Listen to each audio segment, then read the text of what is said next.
سب کا جو معنی ہے اس میں گالی بھی آتی ہے، برا کہنا بھی آتا ہے، کسی کے بارے میں غلط گمان کرنا یہ بھی آتا ہے، بہت سارے اس کے مطلب اور معانی ہیں۔ یعنی ان کی برائی کوئی بیان کرتا ہے، ان کی کوئی غیبت کرتا ہے، ان کے بارے میں برا ذہن رکھتا ہے، غلط گمان رکھتا ہے۔ فرمایا کہ اس پر اللہ کی لعنت ہے، فرشتوں کی لعنت ہے، تمام انسانیت کی لعنت ہے۔ کس نے کہا؟ محمد رسول اللہ صلی اللہ علیہ وسلم نے، یہ صحیح حدیث ہے۔ الحمدللہ رب العالمین والصلاة والسلام علی سید الانبیاء والمرسلین، اما بعد فقد قال اللہ تبارک و تعالی فی کلامہ المجید والفرقان الحمید، بعد اعوذ باللہ من الشیطان الرجیم، فَإِنْ آمَنُوا بِمِثْلِ مَا آمَنْتُمْ بِهِ فَقَدِ اهْتَدَوْا وَإِنْ تَوَلَّوْا فَإِنَّمَا هُمْ فِي شِقَاقٍ فَسَيَكْفِيكَهُمُ اللَّهُ وَهُوَ السَّمِيعُ الْعَلِيمُ۔ اللهم صل على محمد وعلى آل محمد كما صليت على إبراهيم وعلى آل إبراهيم إنك حميد مجيد۔ اللهم بارك على محمد وعلى آل محمد كما باركت على إبراهيم وعلى آل إبراهيم إنك حميد مجيد۔ رب اشرح لي صدري ويسر لي أمري واحلل عقدة من لساني يفقه قولي۔ مختصر حمد و ثنا، درود و سلام کے بعد، معزز سامعین، برادران اسلام، جیسا کہ یہاں ایک مستقل درس ہوتا ہے، بہت ہی بڑی یہ خوش نصیبی اہل علاقہ کے لیے کہ ایک ساتھی باقاعدہ اہتمام سے یہاں درس کرواتا ہے۔ تو ہم خود تو آتے ہیں، لیکن ہمیں یہ بھی کرنا چاہیے کہ اپنے دوستوں کو، اپنے بھائیوں کو اور دیگر احباب کو بھی لے کر آنا چاہیے، تاکہ یہ جو درس ہوتا ہے صرف ہم تک محدود نہ رہے، بلکہ ہم جب دوسروں کو لائیں گے، کچھ بھی سیکھ گیا کوئی، تو انشاءاللہ ضرور ہمیں اس کا اجر ملے گا۔ نبی علیہ السلام کا فرمان ہے، من دل علی خیر فلہ مثل اجر فاعلہ۔ فرمایا جو بندہ کسی کا اچھائی بھلائی کی طرف رہنمائی کرتا ہے، اس کے لیے بھی اتنا ہی اجر ہے جتنا دعوت دینے والے کا اجر ہے۔ یعنی جو بھلائی کی طرف رہنمائی کر رہا ہے اس کے لیے اجر ہے، بہت بڑا اس کے لیے صدقہ ہے، نیکی ہے۔ تو یہ بھی کوشش ہمیں کرنی چاہیے کہ زیادہ سے زیادہ لوگوں کو شرکت کروانی چاہیے۔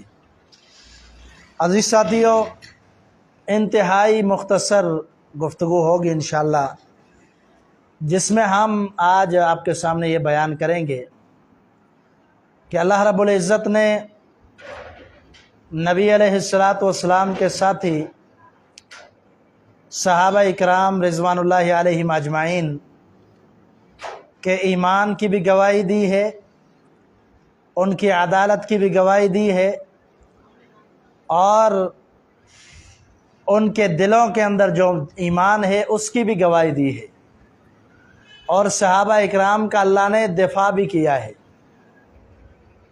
اس کی وجہ کیا ہے؟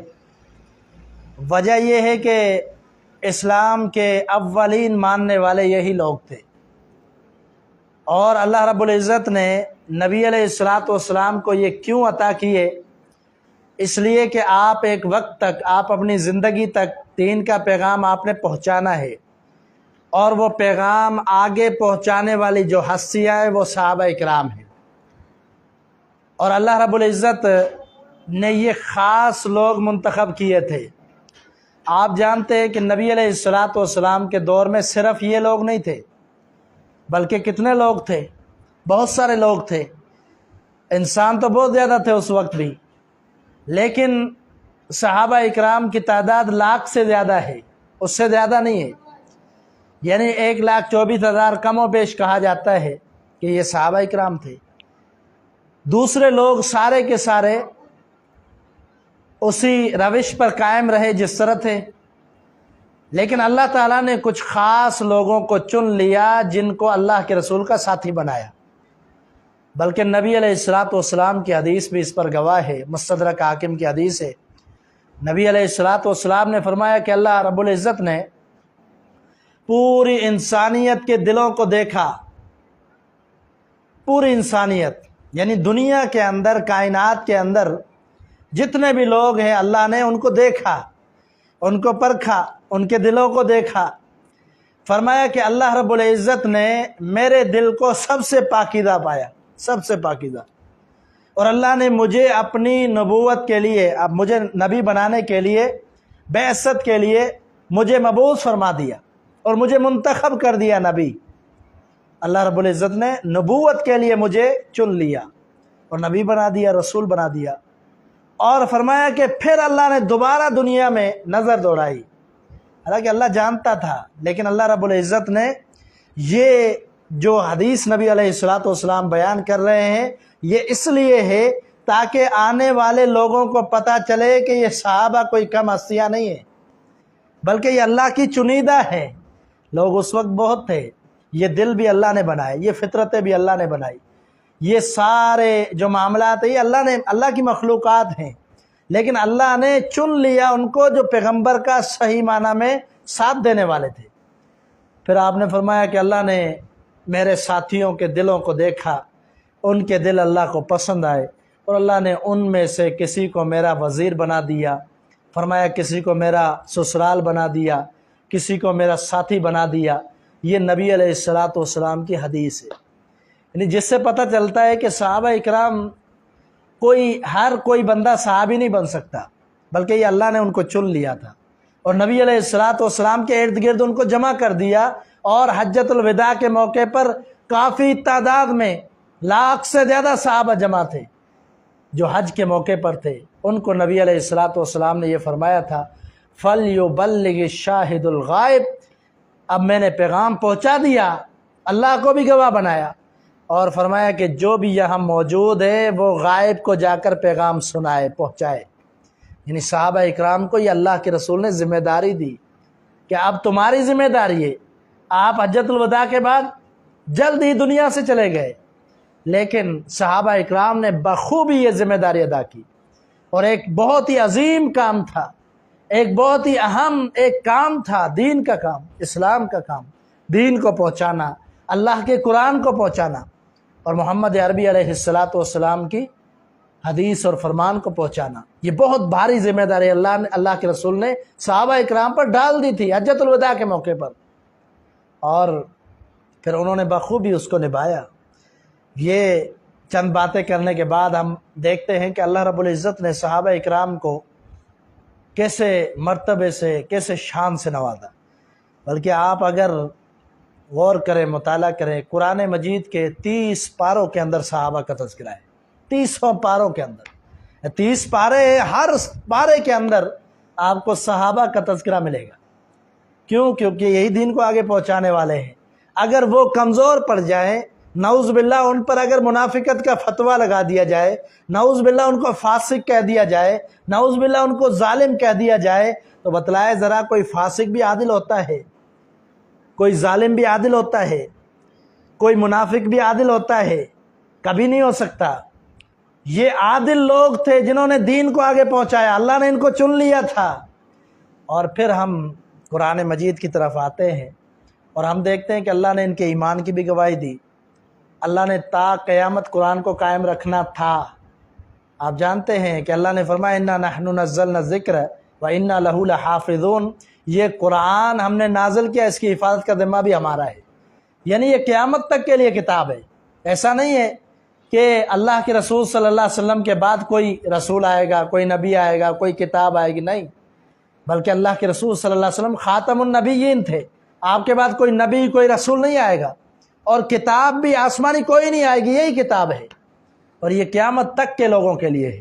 جتنی بھی انسانیت آئے گی ان کے لیے ہدایت اس کتاب کے اندر ہے۔ ذالک الکتاب لا ریب فیہ ھدی للمتقین، فرمایا کہ یہ اللہ سے ڈرنے والوں کے لیے ہدایت ہے، تمام انسانیت کے لیے ہدایت اور قرآن مجید ہے۔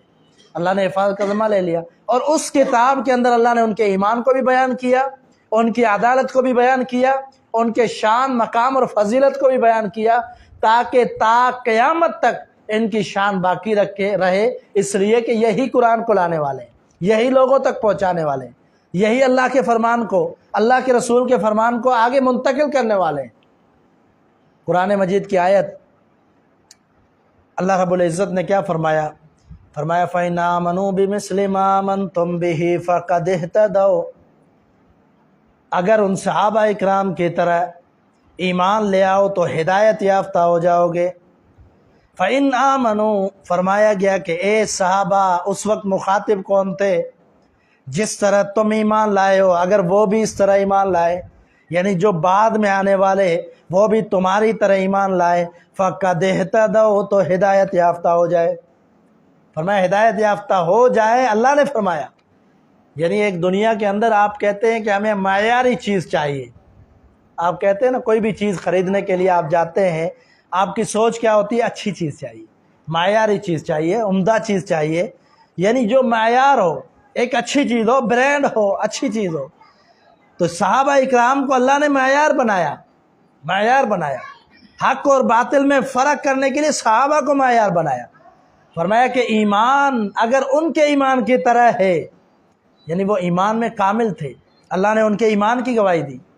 فرمایا کہ اگر ان کے ایمان کی طرح ایمان لاؤ گے تو تمہاری ہدایت قابل قبول ہے، ہدایت یافتہ ہو جاؤ گے۔ اگر ان کے طریقہ کار کو چھوڑ دو گے، یعنی انہی کو کہا جاتا ہے اسلاف، کہا جاتا ہے نا اسلاف کے طریقے پر چلے، تو اسلاف جو پہلے اچھے لوگ گزر گئے وہ کون تھے؟ صحابہ اکرام تھے، اور اولین جماعت تھی جو محمد رسول اللہ صلی اللہ علیہ وسلم کا ساتھ دینے والی، اللہ نے ان کے ایمان کی گواہی دی، یہ بھی ایمان کی گواہی ہے۔ اور ایک اور مقام پر بھی اللہ تعالیٰ نے کیا فرمایا؟ فرمایا لَقَدْ رَضِيَ اللَّهُ عَنِ الْمُؤْمِنِينَ إِذْ يُبَايِعُونَكَ تَحْتَ الشَّجَرَةِ، فرمایا کہ اللہ رب العزت راضی ہو گیا ان صحابہ اکرام سے، ان ساتھیوں سے جنہوں نے آپ سے بیعت کی، درخت کے نیچے بیعت کرنے والے صحابہ سے راضی ہو گیا، اور اللہ نے ان کے دلوں کے اندر کیا ہے، کیسا ایمان ہے، اس کو بھی جان لیا، یعنی اللہ نے ان کے ایمان کی بھی گواہی دے دی، ان کے ایمان کی اللہ نے گواہی دے دی۔ اِذْ يُبَايِعُونَكَ تَحْتَ الشَّجَرَةِ، اس سے پہلے کیا ہے؟ لَقَدْ رَضِيَ اللَّهُ عَنِ الْمُؤْمِنِينَ، فرمایا اللہ راضی ہو گیا مومنین سے۔ وہ مومن کون تھے؟ 1400 کے قریب کم و بیش صحابہ تھے، 1400 صحابہ۔ ان صحابہ کے بارے میں اللہ نے کیا فرمایا؟ ان مومنین سے اللہ راضی ہو گیا، یعنی اللہ نے ان کو مومن قرار دیا، اللہ نے ان کو ایمان والا قرار دیا، اللہ نے ایمان کے لیے ان کو معیار بنایا۔ آج اگر کوئی کہتا ہے کہ نعوذ باللہ ان کا ایمان درست نہیں تھا، ان کے اندر یہ خرابی تھی، وہ خرابی تھی، تو اس کو اپنے ایمان کی فکر کرنی چاہیے، اس کو اپنے ایمان کی فکر کرنی، کیونکہ اللہ تو جھوٹ نعوذ باللہ نہیں بولتا، اور نہ ہی اللہ کی بات غلط ہو سکتی ہے۔ جب ہم نے مان لیا قرآن سچا ہے، جب ہم نے مان لیا کہ آخری کتاب ہے، اس میں کوئی شک نہیں ہے، کوئی شبہ نہیں ہے، تو پھر اسی کتاب میں اللہ نے کیا فرمایا؟ لَقَدْ رَضِيَ اللَّهُ عَنِ الْمُؤْمِنِينَ، اللہ راضی ہو گیا مومنین سے۔ اور یہ مومن کس کو کہا؟ صحابہ اکرام کو کہا۔ تو اللہ نے ان کے ایمان کی گواہی دی ہے، اللہ نے ان کے ایمان کی گواہی دی ہے۔ اور پھر اللہ تعالیٰ نے قرآن مجید میں ایک اور مقام پر ان کو عادل قرار دیا۔ یہ دین اسلام کا اصول ہے کہ اگر کوئی بھی اللہ کے رسول صلی اللہ علیہ وسلم کی بات ایسا شخص کرے جو عادل نہیں ہے تو قابل قبول نہیں ہے، وہ بات قابل قبول نہیں، وہ حدیث قابل قبول نہیں۔ اگر کوئی بندہ بیان کرنے والا خود عادل نہیں ہے تو وہ دین قابل قبول نہیں ہے، یہ اصول ہے، یہ دین اسلام کا اصول ہے۔ اور پھر اللہ تعالیٰ نے قرآن مجید میں یہ بھی فرما دیا، فرمایا کہ تم لوگ امتن وسطا، تم کون سی امت ہو؟ وسط امت ہو، وسط امت۔ وسط سے کیا مراد ہے؟ آپ دیکھیں صحیح بخاری کے اندر اگر پڑھتے ہیں تو پتہ چلتا ہے، امام بخاری رحمہ اللہ فرماتے ہیں الوسط العدل، وسط کا معنی ہے عدل، یعنی عادل ہونا۔ اور اللہ تعالیٰ نے قرآن مجید میں فرمایا تم لوگ امت وسطہ ہو، یعنی اس وقت جن سے خطاب کیا جا رہا تھا، جن کو یہ آیت پڑھ کر سنائی جا رہی تھی، وہ کون تھے؟ صحابہ کرام تھے۔ ان کو کہا گیا تم امت وسطہ ہو، اور پھر حدیث سے پتہ چلتا ہے وہ عادل تھے۔ الصحابۃ کلہم عدول، یہ محدثین کا ایک مسلمہ اصول ہے کہ صحابہ سارے عادل ہیں، سارے عادل ہیں، چاہے شروع میں ایمان لانے والے، چاہے فتح مکہ کے بعد ایمان لانے والے، سارے عادل ہیں۔ جب وہ عادل ہیں تو پھر ان کی روایات قبول کی جاتی ہیں۔ یہ حدیثیں ہم کیوں بیان کرتے ہیں؟ اس لیے کہ امت کے سب سے پہلے طبقہ صحابہ اکرام جو کہ عدول تھے، عادل تھے، انہوں نے عدالت کے ساتھ، انصاف کے ساتھ محمد عربی علیہ السلام کا فرمان آگے تک منتقل کیا، اور پھر اس کو ہم تک پہنچایا۔ اور پھر وہ عادل لوگ تھے، ان کی گواہیاں، اللہ نے ان کو عدل بھی کہہ دیا۔ ابھی آپ نے آیت سنی قرآن مجید کی کہ اللہ نے ان کو امت وسطہ کہا، یعنی عادل قوم، عدل کرنے والے، انصاف کرنے والے، ان سے ناانصافی نہیں ہو سکتی جن کو اللہ عادل کہہ دے۔ اور پھر اللہ تعالیٰ نے ایک اور مقام پر بھی صحابہ اکرام کا دفاع کیا۔ قرآن اٹھاتے ہیں، پڑھتے ہیں، پہلا صفحہ، پہلے صفحے پر سورۃ الفاتحہ، دوسرا صفحہ، دوسرے صفحے سے سورۃ البقرہ شروع ہوتی ہے، قرآن کی دوسری سورت، پہلی سورت سورۃ الفاتحہ، دوسری سورت سورۃ بقرہ شروع ہوتی ہے۔ سورۃ بقرہ آپ پڑھتے ہیں، اللہ تعالیٰ نے دوسرے صفحے پر صحابہ کا دفاع کیا۔ اللہ اکبر! کیا فرمایا؟ فرمایا کہ وَإِذَا قِيلَ لَهُمْ آمِنُوا كَمَا آمَنَ النَّاسُ قَالُوا أَنُؤْمِنُ كَمَا آمَنَ السُّفَهَاءُ أَلَا إِنَّهُمْ هُمُ السُّفَهَاءُ وَلَكِنْ لَا يَشْعُرُونَ۔ فرمایا کہ جب ان کو کہا جاتا ہے کہ ایمان لاؤ، کس سے کہا جاتا ہے؟ مشرکین مکہ سے، کفار مکہ سے کہا جاتا ہے ایمان لاؤ، اس طرح ایمان لاؤ جس طرح یہ لوگ لائے۔ وہ کون سے لوگ ہیں؟ صحابہ کرام ہیں۔ ابو بکر کی طرح ایمان لاؤ، عمر کی طرح ایمان لاؤ، عثمان کی طرح ایمان لاؤ، علی کی طرح ایمان لاؤ، اولین صحابہ کرام کی طرح ایمان لاؤ جس طرح انہوں نے ایمان لایا۔ تو کیا کہتے ہیں؟ انؤمن کما آمن السفہاء، نعوذ باللہ کیا کہتے تھے؟ کیا ہم ان بے وقوفوں کی طرح ایمان لائے؟ یہ تو بے وقوف ہیں، یہ تو بے وقوف ہے، انہوں نے پیغمبر کی بات کو مان لیا، محمد صلی اللہ علیہ وسلم کی بات کو مان لیا، ہم کوئی بے وقوف نہیں ہے۔ اللہ نے فرمایا تم سے بڑا کوئی بے وقوف نہیں ہے۔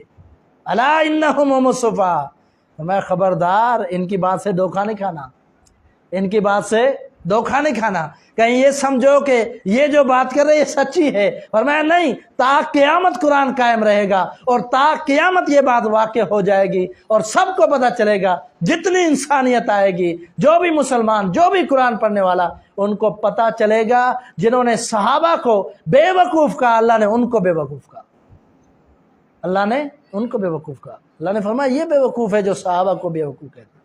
اندازہ لگائیں جن لوگوں کے ایمان کی گواہی اللہ دے، جن کے ایمان کی صداقت کو اللہ بیان کرے، جن کا دفاع کافروں سے، مشرکوں سے اللہ کی ذات کرے، تو پھر ان کے ایمان میں کیوں شک ہے؟ کوئی شک نہیں ہونا چاہیے۔ اگر کوئی اہل ایمان ہے، مسلمان ہے، اس کو کوئی شک نہیں ہونا چاہیے۔ کیوں؟ اللہ کی بات غلط نہیں ہو سکتی۔ اللہ نے کہہ دیا نا، اللہ تو دلوں کے ارادوں کو جانتا ہے۔ آپ جانتے ہیں اللہ سینوں کے ارادوں کو جانتا ہے۔ اللہ علیم بما فی الصدور، قرآن میں فرمایا کہ اللہ جاننے والا ہے، بہت خوب جاننے والا ہے۔ جو سینوں کے اندر راز ہے، جو دلوں کے اندر، جو دماغ کے اندر ہے، سب اللہ جانتا ہے۔ اس لیے اللہ نے ان کے ایمان کی بھی گواہی دی۔ اللہ اکبر! محمد رسول اللہ صلی اللہ علیہ وسلم نے بھی ان کے ایمان کی گواہی دی۔ آپ نے کیسے گواہی دی؟ ایک دفعہ اللہ کے رسول صلی اللہ علیہ وسلم دیکھتے ہیں کچھ صحابہ موجود تھے، گائے نے کلام کیا، گائے جانور ہے، اس نے بات کی، صحابہ حیران ہو گئے کہ ایک جانور بات کر رہا ہے۔ اللہ کے رسول صلی اللہ علیہ وسلم نے کیا فرمایا؟ اؤمن انا و ابو بکر و عمر، فرمایا کہ میں بھی اس بات پر یقین رکھتا ہوں کہ اس نے کلام کیا، ابو بکر بھی یقین رکھتا ہے، عمر بھی یقین رکھتا ہے، حالانکہ اس مجلس کے اندر نہ ابو بکر تھے نہ عمر تھے، نہ ابو بکر تھے نہ عمر تھے، لیکن اللہ کے رسول نے ان کی موجودگی کے بغیر ان کے ایمان کی گواہی دی۔ رسول اللہ صلی اللہ علیہ وسلم نے ان کے ایمان کی گواہیاں دی ہیں، اور آپ علیہ الصلاۃ والسلام نے، آپ سیدنا ابو بکر کی سیرت پڑھیں، سفر میں، حضر میں، بلکہ مشاورت میں بھی سب سے قریب ترین جو صحابی تھے نبی علیہ الصلاۃ والسلام کے، وہ ابو بکر صدیق تھے۔ آپ علیہ الصلاۃ والسلام کی انہوں نے اس طرح صداقت کی کہ آپ نے بھی ان کی صداقت کی، انہوں نے بھی نبی علیہ الصلاۃ والسلام کو دل و جان سے مانا، اور آپ نے بھی ان کے ایمان کی گواہیاں دی۔ اور پھر اللہ اور اس کے رسول کے طرف سے اگر ایمان کی گواہیاں ملے تو پھر کوئی شک شبہ نہیں ہونا چاہیے، بلکہ آج لوگ ان پر تبرہ بھی کرتے ہیں، طعن و تشنیع بھی کرتے ہیں۔ یہ قرآن کے اندر جو دلائل ہیں ان کی صداقت کے، ان کی عدالت کے، ان کے ایمان کی گواہیاں جو ہیں اللہ نے اسی لیے بیان کی کہ ضرور ایسے لوگ آئیں گے جو آ کر ان پر تبرہ کریں گے، ان پر باتیں کریں گے، ان کے ایمان کو مشکوک بنانے کی کوشش کریں گے۔ یعنی صحابہ کے ایمان اگر شک میں پڑ جائیں، وہ مشکوک ہو جائیں، تو یاد رکھیں دین اسلام ختم ہو جائے گا، اسلام کا پیغام ختم ہو جائے گا۔ قرآن پر کوئی یقین کرنے والا ہوگا نہیں، حدیث پر کوئی یقین کرنے والا ہوگا نہیں، کیونکہ جب صحابہ کو عادل نہیں مانا تو ان کی بات کون مانے گا؟ جب ان کو ہی نعوذ باللہ ایمان سے خالی سمجھا جائے تو پھر ان کی بات کون مانے گا؟ آپ دیکھتے ہیں ایک طبقہ موجود ہے جو قرآن کو نہیں مانتا، ایک طبقہ ایسا بھی ہمارے اندر موجود ہے جو قرآن کو نہیں مانتا۔ کیوں نہیں مانتا؟ اگرچہ اب لوگوں کے اندر شعور آ گیا ہے، کہتے ہیں ہم قرآن کو مانتے ہیں، حالانکہ پچھلے ان کی کتابوں کو پڑھا جائے تو وہ قرآن کو نہیں مانتے۔ اس کی وجہ کیا ہے؟ اس لیے کہ انہوں نے نعوذ باللہ سب صحابہ کو مرتد قرار دے دیا۔ جب انہوں نے صحابہ کو مرتد قرار دے دیا تو پھر وہ کس طرح حدیث کو مانیں گے؟ کس طرح ان کی طرف سے آئے وہ قرآن کو مانیں گے؟ تو صحابہ اکرام کا ایمان مسلم ہے، اللہ نے قرآن مجید میں بیان کیا ہے ان کے ایمان کو، نبی علیہ الصلاۃ والسلام نے ان کا دفاع کیا، اللہ نے ان کا دفاع کیا۔ اللہ کے رسول نے کیسے دفاع کیا؟ فرمایا کہ من سب اصحابی فعلیہ لعنۃ اللہ والملائکۃ والناس اجمعین۔ نبی علیہ الصلاۃ والسلام کا یہ فرمان غور سے سنیں، لوگوں تک یہ پیغام پہنچائیں۔ اللہ کے رسول نے فرمایا میرے کسی ساتھی کو کسی نے برا کہا، سب کا جو معنی ہے اس میں گالی بھی آتی ہے، برا کہنا بھی آتا ہے، کسی کے بارے میں غلط گمان کرنا یہ بھی آتا ہے، بہت سارے اس کے مطلب اور معانی ہیں۔ یعنی ان کی برائی کوئی بیان کرتا ہے، ان کی کوئی غیبت کرتا ہے، ان کے بارے میں برا ذہن رکھتا ہے، غلط گمان رکھتا ہے۔ فرمایا کہ اس پر اللہ کی لعنت ہے، فرشتوں کی لعنت ہے، تمام انسانیت کی لعنت ہے۔ کس نے کہا؟ محمد رسول اللہ صلی اللہ علیہ وسلم نے۔ یہ صحیح حدیث ہے کہ آپ نے فرمایا اس پر تمام انسانیت کی لعنت۔ ایسا بندہ جو میرے ساتھیوں کو برا کہے، آپ علیہ الصلوۃ والسلام کی جنگیں، آپ کی جہاد، آپ کے جو حضر سفر، سب کو آپ دیکھ لیں، کون ساتھ تھا؟ یا آج کے لوگ ساتھ تھے؟ کوئی ساتھ نہیں تھا، صحابہ ساتھ تھے۔ اللہ کی مدد تھی، اللہ کی نصرت تھی، اور صحابہ کی جو فوج اللہ نے دی تھی، جو ہر موقع پر آپ علیہ الصلوۃ والسلام کے سامنے کھڑے ہو جاتے تھے، دیوار بن کر کے آپ کو کوئی تکلیف نہ پہنچے۔ احد کا واقعہ پڑھیے، بدر کا واقعہ پڑھیے، خندق کا واقعہ پڑھیے، آپ غزوات کو پڑھیے جو صحابہ اکرام نبی صلی اللہ علیہ وسلم کے ساتھ تھے، کس طرح صحابہ اکرام نے اپنی جانیں آپ کے سامنے پیش کی، کوئی تیر نبی علیہ الصلوۃ والسلام تک پہنچنے نہیں دیا۔ یہ ان کی صداقت تھی، ان کا ایمان تھا۔ اللہ اکبر۔ بڑی مثالیں موجود ہیں صحابہ اکرام نے نبی علیہ الصلوۃ والسلام کا کس طرح دفاع کیا تھا۔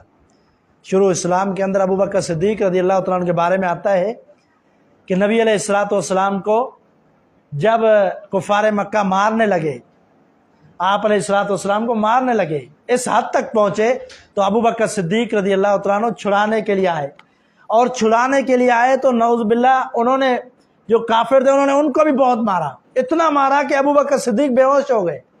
چھڑانے کی غرض سے گئے تھے اور بے ہوش ہو گئے، اور بے ہوش ہو گئے تو ہوش آیا۔ ابو بکر صدیق کو جب ہوش آیا تو انہوں نے پوچھا کہ مجھے خبر دو میرے آقا کی طبیعت کیسی ہے۔ انہوں نے پہلے نبی علیہ الصلوۃ والسلام کے بارے میں پوچھا تو کہا گیا آپ کچھ کھائیں، کچھ پی لیں، کچھ پانی پی لیں۔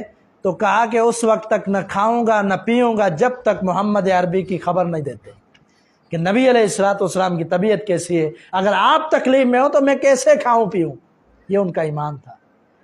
ہر صحابی کا اس طرح کا واقعہ موجود ہے کہ کس طرح انہوں نے اپنی جانیں، اپنے مال، اپنی اولاد، ہر چیز اللہ کی راہ میں اور اللہ کے رسول صلی اللہ علیہ وسلم کے سامنے پیش کر دی۔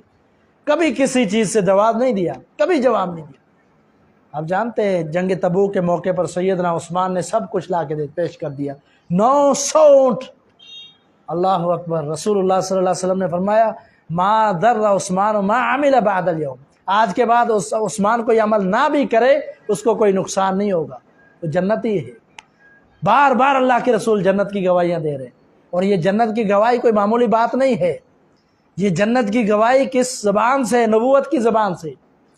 اور جب آپ نے ایک دفعہ کسی کو جنتی کہہ دیا اور اللہ تعالیٰ نے قرآن میں جنتی کہہ دیا تو یاد رکھو نہ وہ فاسق ہو سکتا ہے، نہ وہ نافرمان ہو سکتا ہے، نہ وہ منافق ہو سکتا ہے، نہ وہ ظالم ہو سکتا ہے، کوئی بھی اس کے اندر بری خصلت ہم ظاہر کر ہی نہیں سکتے، کیونکہ وہ جنتی ہے۔ جنت تو پاکیزہ مقام ہے، اور بلکہ جنت کے اندر کوئی بندہ گناہ گار داخل نہیں ہو سکتا جب تک اس کو گناہ سے پاک نہیں کیا جائے۔ آپ نے یہ بھی سنا ہوا ہے، آپ نے یہ بھی سنا ہوا ہے کہ جنت میں گناہ گار نہیں جا سکتا۔ اگر دنیا میں معافی ہو چکی ہے تو جنت میں جائے گا، اگر دنیا میں معافی نہیں ہوئی، گناہ اس کے پلے تھے، دنیا سے چلا گیا، پہلے اس کو جہنم کا عذاب دیا جائے گا، اس کو تکلیف پہنچے گی، اس کے بعد جنت میں داخل کیا جائے گا۔ لیکن یہ سارے مراحل ابھی تک آئے نہیں، قبر آئی نہیں، حشر آیا نہیں، اور یہ معاملات آئے نہیں۔ زندگی میں نبی علیہ الصلوۃ والسلام نے ان کو جنت کی بشارتیں دی ہوئی ہیں زندگی میں۔ اس سے کیا مراد ہے کہ وہ پکے جنتی ہے۔ اور قرآن مجید میں اللہ رب العزت نے ان کی جنت کے لیے کسی صحابی کو باقی نہیں چھوڑا، کسی صحابی کو باقی نہیں چھوڑا کہ آپ سمجھے کہ کچھ کو جنتی قرار دے دیا ہو، کچھ کو جو ہے اللہ نے چھوڑ دیا ہو، ایسا نہیں ہے۔ بلکہ اللہ تعالیٰ نے تمام صحابہ اکرام کے بارے میں اس آیت کے اندر، جو بڑی آیت ہے جس کے اندر فتح مکہ سے پہلے لوگوں کا ذکر ہے، فتح مکہ کے بعد کے لوگوں کا ذکر ہے، اس کے بعد اللہ نے آخر میں فرمایا وَكُلًّا وَعَدَ اللَّهُ الْحُسْنَى، فرمایا کہ اللہ نے ان سب سے جنت کا وعدہ کر لیا، سب سے، چاہے وہ فتح مکہ سے پہلے مسلمان ہوئے چاہے فتح مکہ کے بعد، سب سے جنت کا وعدہ۔ حسنہ سے مراد، آپ تفسیر اٹھائیے، تقریباً مفسرین نے کہا اس سے مراد جنت ہے، یعنی اچھائی کا وعدہ اللہ نے کر دیا، وہ کیا ہے؟ بھلائی کا وعدہ کیا ہے؟ وہ جنت ہے۔ تو صحابہ اکرام یقیناً سارے کے سارے جنتی ہیں۔ ہمیں اپنی ایمان کی فکر کرنی چاہیے، بلکہ کہیں تذکرہ بھی کوئی کر رہا ہو نا ان کا برا تذکرہ، تو ہمیں ایسی مجلس میں نہیں بیٹھنا چاہیے۔ کہیں ایسا نہ ہو کہ ہم بھی شکار ہو جائے، کہیں ایسا نہ ہو کہ ہم بھی شکار ہو جائیں، بلکہ ان کو سمجھانا چاہیے، کتاب و سنت کی دعوت اچھے طریقے سے اور اچھے انداز میں، دوستی کے انداز میں، بھائی چارے کے انداز میں ان تک قرآن و حدیث کی دعوت پہنچائے۔ قرآن آج کل ہر کوئی کہتا ہے قرآن سچا ہے، چاہے عام بندہ ہے، کوئی بھی کسی بھی مسلک سے تعلق رکھتا ہو، وہ کیا کہتا ہے؟ قرآن سچا ہے۔ تو اس سے جو ہے قرآن کی باتیں کریں، اس کو ترغیب دلائیں کہ قرآن پڑھے ترجمے سے۔ جب کوئی ترجمے سے پڑھتا ہے، جب اس کو غور کرے گا، جب ایسے دروس سنے گا جس میں ترجمہ ہو، قرآن کی پورا ترجمہ موجود ہے، ٹرانسلیٹ موجود ہے، آپ کو جو ہے نا مل جائے گا، ویڈیو میں بھی مل جائے گی، آڈیو میں مل جائے گی۔ قرآن سنیں، اگر خود نہیں پڑھ سکتے تو سنیں، قرآن کو مکمل ترجمے کے ساتھ سنیں، تو آپ کے اشکالات، آپ کے جتنے بھی اعتراضات دین پر، صحابہ پر، رسول پر یا دین اسلام پر، سارے ختم ہو جائیں گے۔ قرآن ایسی عظیم کتاب ہے، اس کو اللہ نے انقلابی کتاب بنایا ہے، یعنی جو پڑھتا ہے، جو سنتا ہے غور سے، اللہ اس کے ذہن کو اور دماغ کو اور دل کو سچائی کی طرف راغب کر دیتا ہے، مائل کر دیتا ہے، اور اس کے دل اور دماغ کے اندر سچائی آ جاتی ہے اور حق بات آ جاتی ہے، باطل سے وہ دور ہو جاتا ہے۔ تو یہ قرآن کی طرف توجہ دے۔ اور صحابہ اکرام کو یقیناً ایمان والے تھے، بہت ہی بڑا اور طویل ایک چیپٹر ہے صحابہ اکرام کے حوالے سے۔ صرف یہ بیان کرنا تھا کہ اللہ نے ان کی عدالت کو بھی ثابت کیا ہے، اللہ نے ان کے ایمان کو بھی بیان کیا ہے، اللہ نے ان کی صداقت کو بھی بیان کیا ہے، اللہ نے ان کو کامیاب بھی قرار دیا ہے، اللہ نے ان کو متقی بھی قرار دیا ہے۔ قرآن میں بہت ساری مقام پر فرمایا اولئک هم المؤمنون، یہی مومن ہے۔ اللہ نے کیا فرمایا؟ یہی مومن ہے۔ کہیں فرمایا یہی کامیاب ہے، کہیں فرمایا یہی اللہ کی جماعت ہے، اولئک حزب اللہ، فرمایا یہ اللہ کی جماعت ہے۔ اور اللہ کی جماعت کو اگر کوئی برا بلا کہتا ہے تو پھر اس کا اپنا جو ہے ایمان کمزور ہے، اس کو علم نہیں ہے، اس کے پاس جہالت ہے۔